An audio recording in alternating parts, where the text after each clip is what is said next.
Hi guys, कैसे हैं आप लोग। मैं आशा करता हूँ स्वस्थ प्रसन्न होंगे। मैं मनोज दुबे एक बार फिर से अपने केमिस्ट्री के YouTube channel chemistry bye Manoj Dubey sir में हार्दिक स्वागत करता हूँ। चलिए, आज हम लोग हेलोएल्केन्स एंड हेलोएरिन्स के नेक्स्ट पार्ट्स को लेकर के आए हैं। जैसा कि आपने देखा था इसके पहले कि chemical properties of the haloalkanes, अभी आपने देखा कि जितने भी वो रिएक्शन शो करता है हेलोएल्केन्स, वह न्यूक्लियोफिलिक सब्स्टिट्यूशन रिएक्शन शो करता है, ठीक है ना। तो दो फॉर्म में हो सकते हैं, बाई मालिकुलर एंड यूनिमालिकुलर। सो उसके मैकेनिज्म को आज हम लोग यहाँ पर देखेंगे। SN1 mechanism of SN1 and SN2 reaction.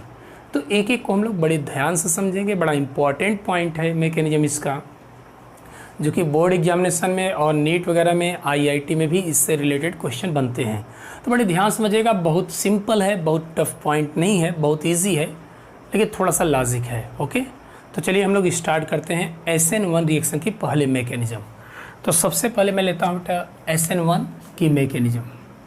देखिए, सबसे पहले आपको बता दें कि SN1 रिएक्शन जो है, इसका फुल फॉर्म अगर हम कहें तो 1 मीन्स हो जाता है यूनिमालिकुलर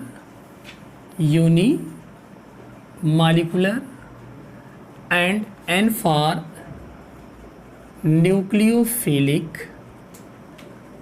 nucleophilic and S for substitution reaction.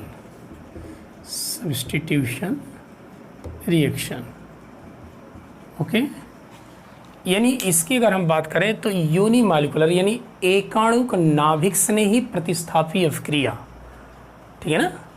तो यहाँ पर नेम से क्लियर हो रहा है कि ये जो रिएक्शन होते हैं सब्स्टिट्यूशन रिएक्शन है। सब्स्टिट्यूशन रिएक्शन में क्या होता है कि जो मोर रिएक्टिव होता है वो किसी लेस रिएक्टिव वाले को डिस्प्लेस करता है और स्वयं अटैक करता है। दूसरा पॉइंट आता है कि न्यूक्लियोफिलिक यानी न्यूक्लियोफाइल रिजेंट्स, आपको पता है कि ये जो होते हैं इन पर नेगेटिव चार्ज होगा या फिर इनके पास लोन पेयर ऑफ इलेक्ट्रॉन्स होते हैं और ये न्यूक्लियस पॉजिटिव को चाहने वाले होते हैं। एंड यूनिमालिकुलर इट मीन्स इसकी मालिकुलरिटी कितनी होगी, 1 होगी, ठीक है ना। तो देखिए, चलिए इनसे रिलेटेड थोड़ा सा पॉइंट अप हम लोग करते हैं, थोड़ी सी जानकारी क्या क्या ये कंडीशन शो करेगा। पहली बात ध्यान दीजिएगा कि इस तरह के जो रिएक्शन होते हैं बेटा, इनकी मालिकुलरिटी की अगर हम बात करें तो इनकी मालिकुलरिटी होती है 1। It means unimolecular reaction. यानी याद करिए, आप केमिकल काइनेटिक्स में पढ़े हैं कि ऐसे रिएक्शन जिनके रेट डिटरमाइनिंग स्टेप में 1 मालिक्यूल्स पार्टिसिपेट करते हैं, दैट इज़ कॉल्ड यूनिमालिकुलर रिएक्शन। तो इनकी मालिकुलरिटी कितनी हो जाएगी, 1 हो जाएगी। दूसरा पॉइंट ध्यान दीजिएगा, ये जो रिएक्शन होते हैं इनके लिए आर्डर की अगर हम बात करें तो इनका आर्डर भी कितना होता है, 1 ही होता है। इट मीन्स ए अगर देखे जाए तो न केवल मालिकुलरिटी 1 होगी बल्कि इनके आर्डर भी 1 होते हैं।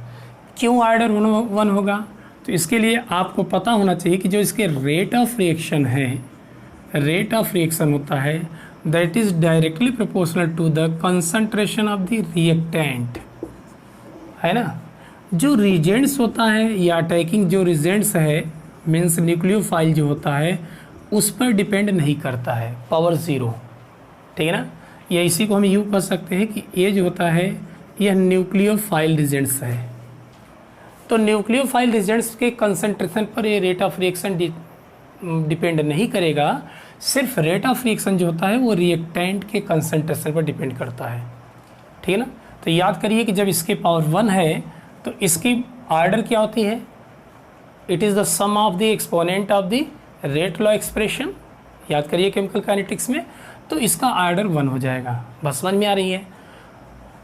थर्ड पॉइंट आपको ध्यान देना है कि ये जो रिएक्शन होते हैं ये 2 स्टेप में कंप्लीट होते हैं। यानी अगर कंप्लीशन की बात करें तो ये 2 स्टेप में कंप्लीट होते हैं, ये 2 स्टेप में कंप्लीट होते हैं। अब यहाँ पर 2 स्टेप में कंप्लीट हो गए। देखिए, एक एक पॉइंट को क्लियर समझते चलिए, सारी प्रॉब्लम सॉल्व हो जाएगी, हम लोग देखेंगे। तो ये जो होते हैं 2 स्टेप में कंप्लीट होते हैं। 2 स्टेप में क्या करेंगे, तो फर्स्ट स्टेप में ध्यान दीजिएगा कि ऑलवेज ये जो होते हैं फर्स्ट स्टेप में फॉर्मेशन ऑफ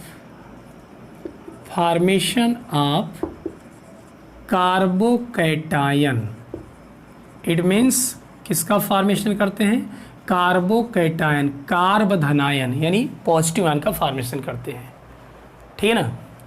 और सेकेंड स्टेप में अगर आप देखेंगे तो जो सेकेंड स्टेप बनेगा वहाँ पर जो अटैकिंग रिजेंट्स होता है, अटैकिंग रिजेंट्स अटैक करता है, are attacks from front side और बैक साइड, यानी दोनों साइड्स के लिए वो अटैक कर सकता, दोनों साइड से भी, है ना, पॉसिबिलिटी होती है। तो ध्यान दीजिएगा, इस तरह के जो रिएक्शन होते हैं वो दो स्टेप में कंप्लीट होते हैं। फर्स्ट स्टेप में किसका करता है, कार्बोकैटायन का फॉर्मेशन करेगा, और सेकेंड स्टेप में जो अटैकिंग रिजेंट्स होता है वो अटैक करता है उसके रेयर साइड से और फ्रंट साइड से। ओके, इसके अलावा ध्यान दीजिएगा कि जब भी कार्बोकैटायन का फॉर्मेशन होगा, है ना, तो सिमेट्रिकल, वो जो होता है सिमेट्रिकल अरेंजमेंट शो करता है, और कार्बोकैटायन जो होता है इट इज sp2 हाइब्रिडाइज्ड हो जाता है। पहले कैसा होगा, sp3 हाइब्रिडाइजेशन होता है, बट जब कार्बोकैटायन का फॉर्मेशन होता है तो sp2 हाइब्रिडाइज्ड हो जाता है। कैसे हो जाएगा, सपोज करिए कि कार्बन हमारा हो गया पॉजिटिव, अब एक रिएक्टेंट यहाँ पर होगा तो दूसरा इस तरीके से और तीसरा यहाँ पर, तो बताइए कितने सिग्मा बॉन्ड का फॉर्मेशन हो रहा है, 1 2 3, और लोन पेयर ऑफ इलेक्ट्रॉन्स तो है नहीं, तो इन पर हाइब्रिडाइजेशन जो होगा बेटा दैट इज sp2 हाइब्रिडाइजेशन। और याद करिए कि sp2 हाइब्रिडाइजेशन की जो स्ट्रक्चर होती है, ज्योमेट्री, वो कैसी होती है, ट्राइगोनल प्लानर। अगर ध्यान से देखिए तो ट्राइगोनल प्लानर शेप को बनाता है, ठीक है ना। तो यहाँ से बैक साइड और फ्रंट साइड दोनों तरफ से अटैक करने की उसके पास क्षमता होती है, ठीक है ना। तो कार्बोकैटायन का फॉर्मेशन करेगा और फ्रंट साइड या बैक साइड से दोनों साइड से वो रिएक्शन कर सकता है। अब यहाँ पर एक बात और आपको ध्यान देना चाहिए, रेट ऑफ रिएक्शन की अगर हम बात करें कि जो कौन फास्ट रिएक्शन करना चाहेगा, ठीक है ना, तो रिएक्शन की अगर हम बात करें तो 3 डिग्री 2 डिग्री 1 डिग्री जो हैलो एल्केन्स होंगे उनमें रिएक्शन अगर देखेंगे तो 3 डिग्री वाला ज़्यादा रिएक्शन करना चाहता है फास्ट, और 2 डिग्री वाला क्या करता है, उससे कम रिएक्शन करना चाहता है, और 1 डिग्री वाला न के बराबर रिएक्शन ही नहीं करना चाहेगा। देखिए इसका रीज़न क्या है, याद करिए क्लास 11th में मैकेनिज्म ऑफ रिएक्शन में आप पढ़े हैं कि मैकेनिज्म ऑफ रिएक्शन में एक बात कही गई थी कि जो कार्बोकैटायन होता है, कार्बोकैटायन में जितना एल्काइल ग्रुप अटैच करते जाएंगे उतना ज़्यादा उसकी स्टेबिलिटी बढ़ती जाती है। कार्बोकैटायन के लिए अगर हम देखें तो इसके लिए एक बात कही जाती है कि ये जो होता है कार्बोकैटायन पर जितने ज़्यादा एल्काइल ग्रुप आते हैं उतना ज़्यादा उसकी स्टेबिलिटी बढ़ती है। क्यों? क्योंकि ये सब इलेक्ट्रॉन को रिपल्स करते हैं, डोनेट करते हैं, जिसकी वजह से प्लस आई इफेक्ट बढ़ता है, और जितना ज़्यादा प्लस आई इफेक्ट बढ़ेगा कार्बोकैटायन की स्टेबिलिटी उतनी ही ज़्यादा बढ़ती है। ध्यान दीजिएगा, है ना। तो यहाँ पर अगर देखा जाए तो प्लस आई इफेक्ट सबसे ज़्यादा कौन शो करेगा, 3 डिग्री वाला, और फिर 2 डिग्री 1 डिग्री। बात समझ में आ रही है। इसी तरीके से बड़ी एक एक पॉइंट को देखिएगा, बड़ा इंपॉर्टेंट पॉइंट है, यहाँ से कहीं से भी क्वेश्चन बन सकता है, ठीक है। एक पॉइंट और आपको ध्यान देना चाहिए कि अगर हम हैलो एल्केन की बात करें तो रिएक्टिविटी क्या होगी, उसकी रिएक्टिविटी क्या होगी इसके रिस्पेक्ट में।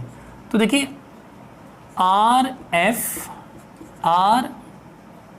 RCl RBr एंड RI, तो यहाँ पर अगर देखा जाए तो RI ज़्यादा रिएक्टिविटी शो करेगा, क्योंकि आयोडीन क्या होता है, it is the best leaving group. यह जो होता है ये बेस्ट लिविंग ग्रुप है, Lg है आयोडीन। क्यों ऐसा होता है, तो आपको ये पता होगा कि जो बॉन्ड एंथैल्पी होती है, bond enthalpy that is inversely proportional to bond length. बात समझ में आ रही है।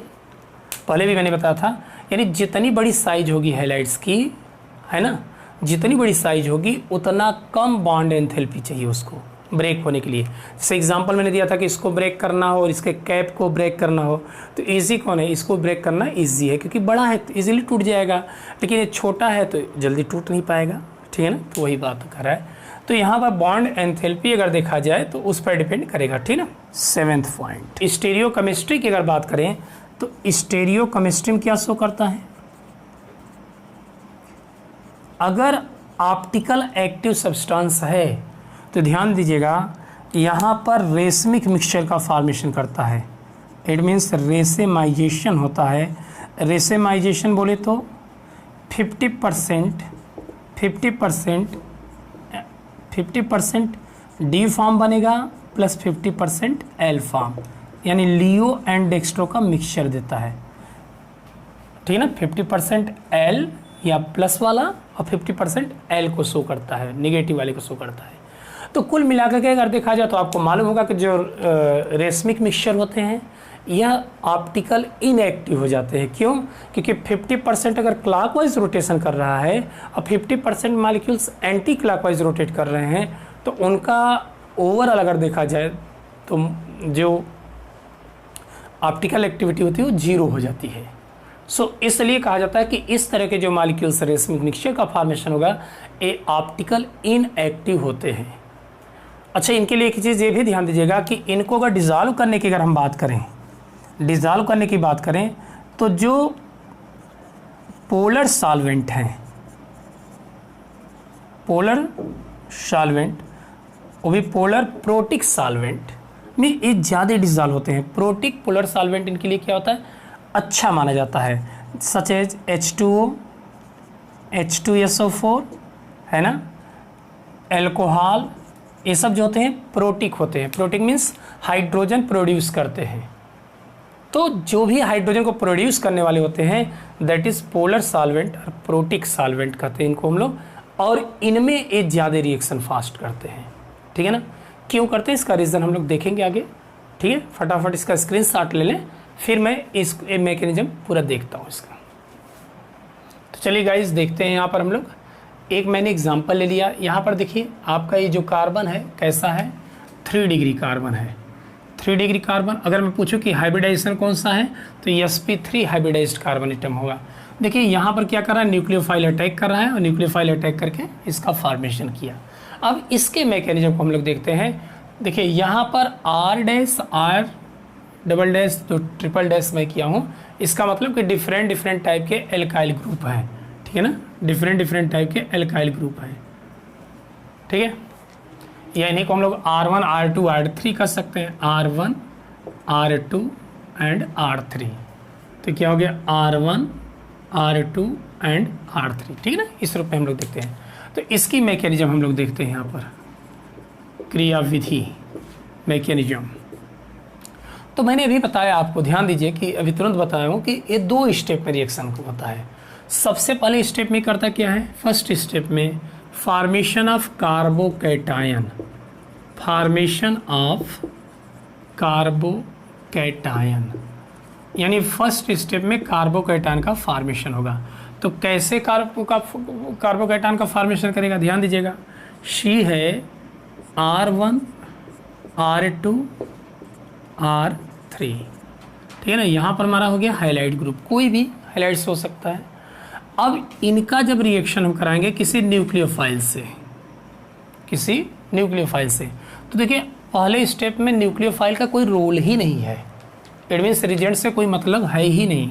तो ये करता क्या है, रिवर्सिबल रिएक्शन शो करेगा और ये स्लो होता है, इसीलिए इसको कहते हैं रेट डिटर्मिनेशन स्टेप। क्या बोलते हैं, रेट डिटर्मिनेशन स्टेप। तो यह शेयरिंग इलेक्ट्रॉन इसको देगा, हेट्रोलिटिक फिजन होगा, और हेट्रोलिटिक फिजन में कार्बन के भी शेयरिंग इलेक्ट्रॉन को हाईलाइट लेकर के बाहर हो जाएगा। बात समझ में आ रही है, क्योंकि इसके पास प्लस आई इफेक्ट वाले हैं। अब बेटा यहाँ से भी निकल जाएगा तो होता क्या है, C पॉजिटिव कार्बोकैटायन का फॉर्मेशन करेगा। हाइलाइट्स तो बाहर हो गया, आपका हाइलाइट्स बाहर हो गया। अब यहाँ पर R1 R2 एंड R3 एक सिमेट्री बन जाती है ना। याद करिए, ए जो होता है ट्राइगोनल प्लेनर, इसका शेप अगर देखा जाए तो कुछ इस तरीके से ट्राइगोनल प्लेनर हो जाता है। यहाँ पर जो कार्बन होता है that is sp3 hybridised carbon atoms, but it is sp2 hybridised carbon atom. और जो प्रत्येक हाइड्रोकार्बन होते हैं उनके बिटवीन एंगल जो होता है दैट इज 120 डिग्री का एंगल शो करता है। बात समझ में आ रही है? तो फर्स्ट स्टेप में क्या किया, कार्बोकैटायन का फॉर्मेशन किया बेटा। अब सेकेंड स्टेप की अगर हम बात करें, सेकेंड स्टेप, तो सेकेंड स्टेप में आपको बताया गया था कि ये जो ग्रुप होता है इनमें जो न्यूक्लियोफाइल होता है वो अटैक करता है, और अटैक करने के चांस दोनों साइड से है, क्योंकि देखिए सिमेट्री क्या है, इधर भी फ्री है, किसी प्रकार का यहाँ पर अगर देखा जाए तो किसी प्रकार की यहाँ पर बाधा उत्पन्न नहीं हो रही है, कोई हिंड्रेंस नहीं है, तो दोनों साइड से अटैक कर सकता है बेटा, ठीक है ना। तो चलिए देखते हैं, C positive R1 and R2 and R3। अब ये दो साइड से न्यूक्लियोफाइल मेरा अटैक कर सकता है, ये जो न्यूक्लियोफाइल है ये दो साइड से अटैक कर सकता है। ध्यान दीजिएगा, न्यूक्लियोफाइल को हम ऐड कर रहे हैं, है ना, from front side, front side से भी अटैक कर सकता है। इट मीन्स अगर हम देखें तो ये फ्रंट साइड से अटैक इस तरीके से करेगा, है ना। तो जब इधर से अटैक करेगा तो इस कंडीशन में NU क्या होगा, यहाँ पर अटैच हो जाएगा और ये अरेंज हो जाएंगे, रीअरेंज हो जाएगा। It means C R1 R2 and R3, और यहाँ पर कौन आ गया, न्यूक्लियोफाइल आपका आ गया। बस समझ में आ रही है? जब न्यूक्लियोफाइल यहाँ पर अटैक करेगा तो न्यूक्लियोफाइल इस तरीके से अरेंज हो जाएगा। अब दूसरा कंडीशन क्या आता है, सेकेंड कंडीशन की अगर हम बात करें तो मे बी न्यूक्लियोफाइल जो होता है यह न्यूक्लियोफाइल फ्रॉम रियर साइड और बैक साइड, तो ये बैक साइड से भी अटैक कर सकता है। इट मीन्स ये जो न्यूक्लियोफाइल है ये यहाँ से भी अटैक कर सकता था। बात समझ में आ रही है? तो जब यहाँ से अटैक करता तो कंडीशन क्या बन जाता, C R1 R2 and R3, और यहाँ पर कौन आ गया, न्यूक्लियोफाइल। बात समझ में आ रही है माय डियर स्टूडेंट्स? अब यहाँ पर आपको मैंने बता दिया कि कोई भी R1 R2 R3 की जगह पर आप यूज़ कर सकते हैं। टर्सरी में फास्ट रिएक्शन करना चाहेगा, बड़े ध्यान से देखिए तो एक चीज़ें दिखाई दे रही होंगी यहाँ पर कि अगर कंपैरिजन किया जाए जो हमारा ओरिजिनल मॉलिक्यूल्स था उसके साइड में चल रहा है, यहाँ हाइलाइट्स था, यहाँ न्यूक्लियोफाइल आ गया, है ना। तो इसको हम लोग बोलते हैं रिटेंशन।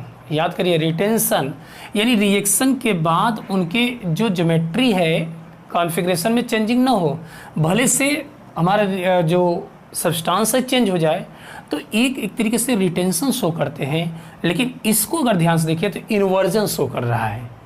इन्वर्जन में क्या होता है कि इन्वर्जन में इनका ओरिएंटेशन चेंज हो जाएगा, है ना। एक क्लॉकवाइज रोटेशन करने की क्षमता रखेगा, दूसरा क्या करता है, एंटी क्लॉकवाइज रोटेशन कर सकता है। यानी ये क्लॉकवाइज अगर रोटेशन करेगा तो ये क्या करता है, एंटी क्लॉकवाइज रोटेशन करता है। तो अगर ये ऑप्टिकल एक्टिव हैं तो ये क्या हो जाएगा, 50% बनेगा आपका।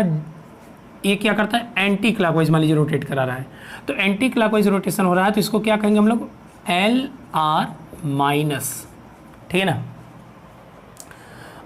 और ये अगर क्लॉकवाइज रोटेशन कराने की टेंडेंसी रखता है तो इसमें क्या हो जाएगा, 50% DR प्लस, तो 50% बन जाएगा बेटा।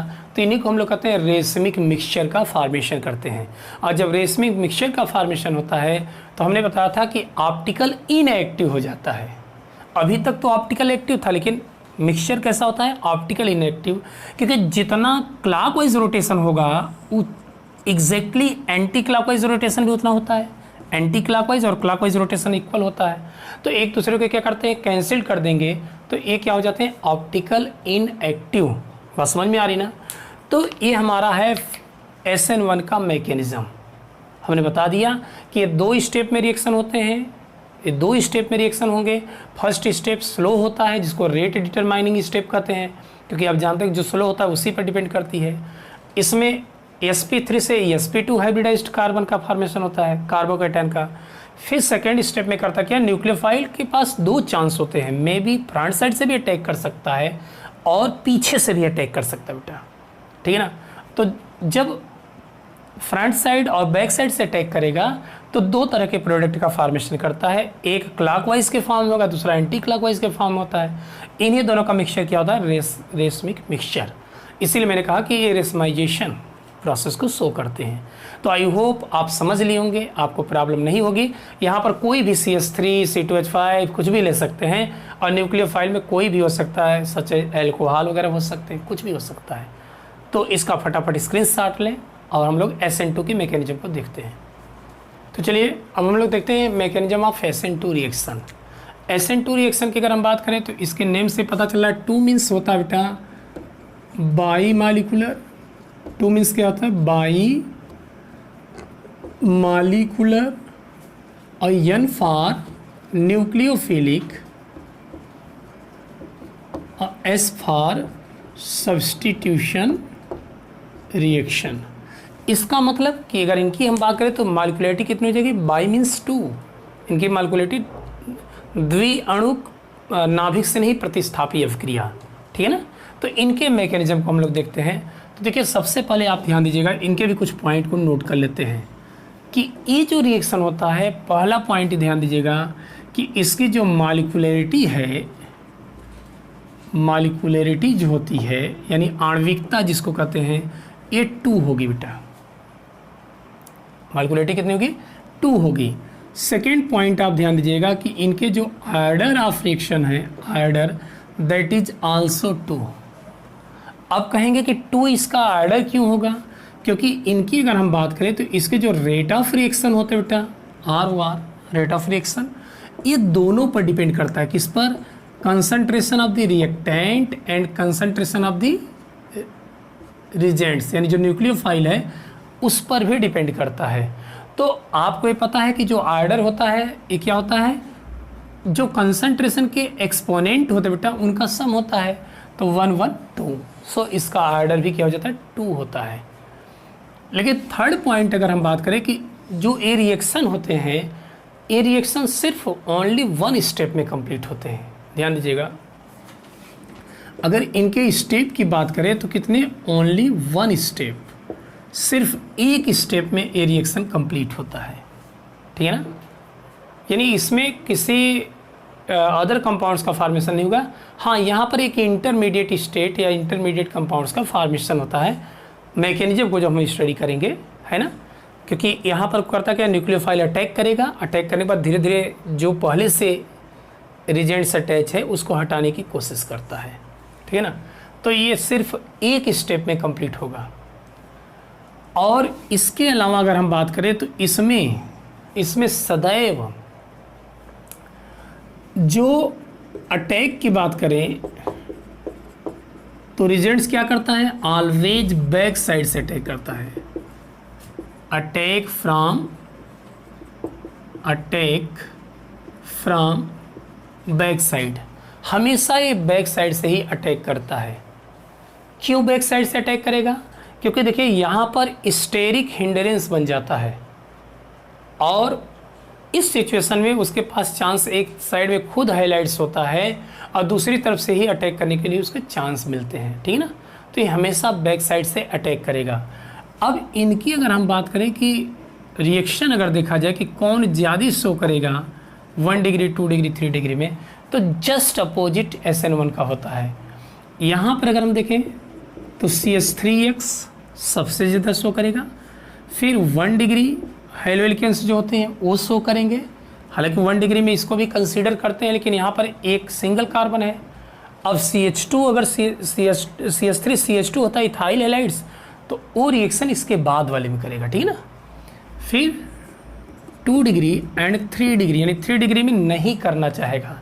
अब बात आती है कि आखिर में 3 डिग्री वाला क्यों नहीं शो करना चाहता है, तो बेटा ध्यान दीजिए, यहाँ पर कार्बन हो गया। अगर सपोज करिए कि यहाँ पर एल्काइल ग्रुप अगर आ जाते हैं, तो एल्काइल ग्रुप है, यहाँ पर हाइलाइट्स है, तो इधर तो ऑलरेडी हाइलाइट्स है, अटैक नहीं कर पाएंगे। और साथ ही साथ अगर इनको हम देखें तो काफ़ी क्राउडेड एरिया हो जाती है ना। हाइड्रोकार्बन जो होते हैं चारों तरफ से घेर लिए हैं कार्बन को, और जब इस कार्बन को घेर लिए हैं तो क्या बाहर से अटैक कर पाएगा क्या? तो यहाँ पर स्टेरिक हिंड्रेंस क्रिएट होता है, जिसकी वजह से रिएक्शन नहीं करना चाहेगा। इसके पास जितने कम होंगे एल्काइल ग्रुप, उतना ही वो फास्ट रिएक्शन शो करना चाहेगा।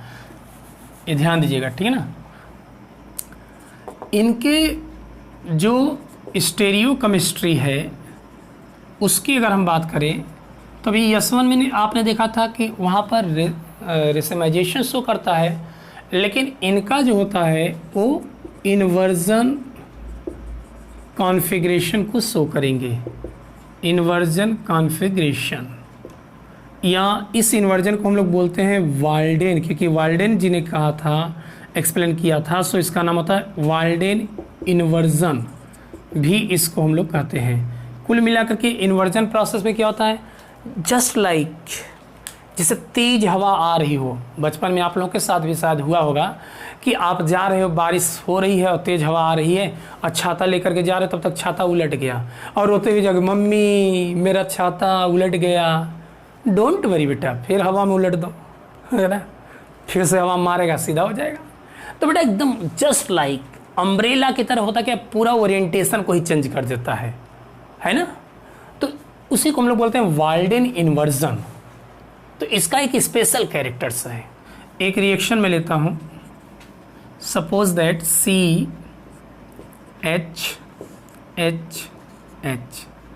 ठीक है ना। यहाँ पर हैलाइड्स है, न्यूक्लियोफाइल आया, न्यूक्लियोफाइल अटैक करेगा बेटा, CH एंड न्यूक्लियोफाइल बन गया। बात समझ में आ रही है। हैलाइड्स क्या किया, बाहर चला गया। अब इसके मैकेनिज्म को हम लोग थोड़ा सा देखेंगे कि किस तरीके से रिएक्शन करना चाहता है। तो बेटा इसके मैकेनिज्म को चलिए देखते हैं। ये 1 डिग्री है, 1 डिग्री है, तो कौन सा रिएक्शन शो करना चाहेगा, SN2 टाइप रिएक्शन। तो देखिए इसमें क्या होता है, C इधर हाइलाइट्स है, इधर H हो गया, ठीक है ना, इधर H हो गया, यहाँ पर क्या किया H, ठीक है ना। इनमें क्या होता है बेटा, इनमें कोई न्यूक्लियोफाइल जो होता है वो बैक साइड से अटैक करेगा। न्यूक्लियोफाइल जो है वो बैक साइड से, क्योंकि इसको फ्री कंडीशन दिखाई देती है, और फ्री कंडीशन होने पर यहाँ पर कार्बन पर अटैक करेगा। जब यहाँ पर अटैक करेगा तो एक कंडीशन बनता है इंटरमीडिएट कंपाउंड्स, यानी CH एंड X, और यहीं पर न्यूक्लियोफाइल भी आना शुरू कर देगा। ये एक ट्रांजिशन स्टेट्स है, आर इंटरमीडिएट कंपाउंड्स का फॉर्मेशन करेगा। अब ये क्या शो करना चाहता है कि जैसे जैसे न्यूक्लियोफाइल कार्बन के पास में आएगा वैसे वैसे हाइलाइट क्या होगा, दूर होता जाएगा। बस समझ में आ रही है। जैसे जैसे कोई न्यूक्लियोफाइल अटैक करके कार्बन से जुड़ना चाहेगा वैसे वैसे हाइलाइट क्या होगा, दूर होता जाता है। बस समझ में आ रही है। अब यही कंडीशन जब चलेगा, देखिए इसको 2 स्टेप मत कहिएगा कि नहीं, एक तो स्टेप पे बन चुका है। ये इंटरमीडिएट कंपाउंड्स यानी शॉर्ट टाइम जब हम मैकेनिज्म की बात करते हैं तब की दिखाई जा रही है। अब बेटा फिर होता क्या है कि ये जो ओरिएंटेशन है, इसका ओरिएंटेशन सपोज करिए हाइड्रोजन यहाँ मैंने लिख रखा, तो ओरिएंटेशन को चेंज कर देगा। जब अटैक करता है ना तो न्यूक्लियोफाइल क्या करेगा, इस पर अटैक करेगा, हाइलाइट्स तो बाहर हो जाएगा, और जब बाहर हो जाएगा तो पूरा ओरिएंटेशन का चेंज हो जाएगा। यानी यू कह सकते हैं H इधर हो जाएगा और OH इधर आ गया, सॉरी OH का है, यहाँ CH हो जाएगा, और जो न्यूक्लियोफाइल है वो न्यूक्लियोफाइल यहाँ से अटैक करेगा, और जब न्यूक्लियोफाइल अटैक करेगा तो यहाँ से हाइलाइट्स बाहर, गेट आउट। बस समझ में आ रही है। तो इसके ओरिएंटेशन को अगर ध्यान से देखिए, इसके ओरिएंटेशन को अगर ध्यान से देखिए तो जो इस साइड पूरे हाइड्रोजन थे बेटा, उसको क्या कर दिया, उलट दिया, किसकी तरह, अम्ब्रेला की तरह। से छाता तेज हवा में उलट जाता है ओरिएंटेशन, वैसे ही ओरिएंटेशन को उलट देता है। तो यही है SN2 की मैकेनिज्म। ओके, तो आई होप समझ लिए होंगे बेटा कि इसकी मालिकुलरिटी एंड आर्डर 2 होगी, क्योंकि इसके जो रेट ऑफ रिएक्शन होते हैं वो दोनों पर डिपेंड करते हैं, न्यूक्लियोफाइल रिजेंट्स पर भी और रिएक्टेंट पर भी। ये जो होता है ओनली वन स्टेप में रिएक्शन कंप्लीट होगा, यहाँ किसी प्रकार के कार्बोकैटायन वगैरह का फॉर्मेशन नहीं होगा। अटैक हमेशा बैक साइड से न्यूक्लियोफाइल करता है, ठीक है ना। और स्टीरियोकेमिस्ट्री की अगर बात करें तो इन्वर्जन कॉन्फ़िगरेशन शो करता है, यानी इन्वर्ट हो जाता है पूरा ओरिएंटेशन, ठीक है ना। तो इसका फटाफट स्क्रीनशॉट लें, फिर हम लोग थोड़ा सा SN1 एंड SN2 में रिएक्शन में वे डिफरेंस देखेंगे कि क्या हो सकता है। ओके, तो माय डियर स्टूडेंट्स, अब हम लोग देखते हैं difference between SN1 and SN2 reaction. तो देखिए यहाँ पर आपको बता दें कि ये जो रिएक्शन है उनके देख रहे होंगे। SN1 की अगर हम बात करें बेटा तो इसकी मालिकुलरिटी सोचिए कितनी 1 है ना। और इसकी मालिकुलरिटी की अगर हम बात करें तो by molecular reaction, it means ये 2 पर डिपेंड करता है, ठीक है ना। साथ ही साथ इसके आर्डर की बात करें तो it is a first order reaction, it is a first order reaction, क्योंकि इसके जो रेट ऑफ रिएक्शन है that is depend on only concentration of the reactant. और इसकी अगर हम बात करें तो सेकेंड आर्डर ऑफ रिएक्शन है, क्योंकि यहाँ पर रेट ऑफ रिएक्शन जो होता है वो रिएक्टेंट पर भी डिपेंड करता है और न्यूक्लियोफाइल पर भी डिपेंड करता है। ओके, इसको अगर देखा जाए बेटा तो रिएक्शन जो प्रोसीड होता है ये 2 स्टेप में कंप्लीट होता है, क्योंकि कार्बोकैटायन पहले स्टेप में और दूसरे स्टेप में क्या करता है, कोई रिजेंट्स अटैक करता है। लेकिन ये जो होता है ये सिर्फ 1 स्टेप में प्रोसीड होता है, ठीक है ना। इसी तरीके से इसकी अगर हम बात करें तो carbocation is formed first step में, याद करिए कार्बोकैटायन C पॉजिटिव आयन का फॉर्मेशन करता है, यहाँ पर C पॉजिटिव आयन का फॉर्मेशन करता है, बट कार्बोकैटायन डजंट फॉर्म, यहाँ पर कार्बोकैटायन का फॉर्मेशन नहीं करता है, ठीक है ना, यहाँ नहीं करता। इसी तरीके से अगर हम बात करें तो इसमें अगर आप देखेंगे तो racemisation process will be occur, यहाँ पर रेसिमाइजेशन प्रोसेस होता है, रेशमिक मिक्सचर का फॉर्मेशन करता है, यानी याद करिए 50% D और 50% L, 50% D R plus and 50% L R minus को शो करता है। लेकिन इनमें अगर देखा जाए तो इन्वर्जन प्रोसेस में होता है, यानी रेशमिक मिक्सचर का फॉर्मेशन नहीं होता, छाता वाली कहानी उलट देता है पूरा ओरिएंटेशन को, ठीक है ना। इसकी अगर हम बात करें तो रिएक्टिविटी जो स्ट्रेंथ है 3 डिग्री, 2 डिग्री, 1 डिग्री, यानी 3 डिग्री सबसे ज़्यादा शो करता है ना। लेकिन इसमें रिएक्टिविटी की अगर हम बात करें तो 1 डिग्री वाला सबसे ज़्यादा रिएक्शन शो करेगा मैकेनिज्म को। इसी तरीके से यहाँ पर अगर हम बात करें 7th पॉइंट की तो SN1 जो रिएक्शन होता है, reagent is always attack from both sides, है ना, उसके पास क्षमता है दोनों साइड से अटैक कर सकता है ना। तो reagents is attack from both sides, लेकिन यहाँ पर अगर हम देखें तो reagents is always attack from only back side, हमेशा बैक साइड से अटैक करेगा। तो आई होप इसको भी आप देख ले होंगे, स्क्रीनशॉट लें, बड़ा इंपॉर्टेंट पॉइंट था। फिर हम लोग मिलेंगे एक नए वीडियो में एक नए उत्साह के साथ। तो इसी तरीके से आप मन लगा करके पढ़ें और प्रॉपर नोट्स बनाते चले। और लेकिन एक चीज़ भूलिएगा मत, वीडियो को लाइक, सब्सक्राइब एंड शेयर और प्यारा प्यारा कमेंट दे देंगे तो शायद मुझे अच्छा लगेगा, ठीक है ना। तो माय डियर स्टूडेंट्स, यहीं पर हम लोग विदा लेते हैं, तब तक के लिए जय हिंद, जय भारत।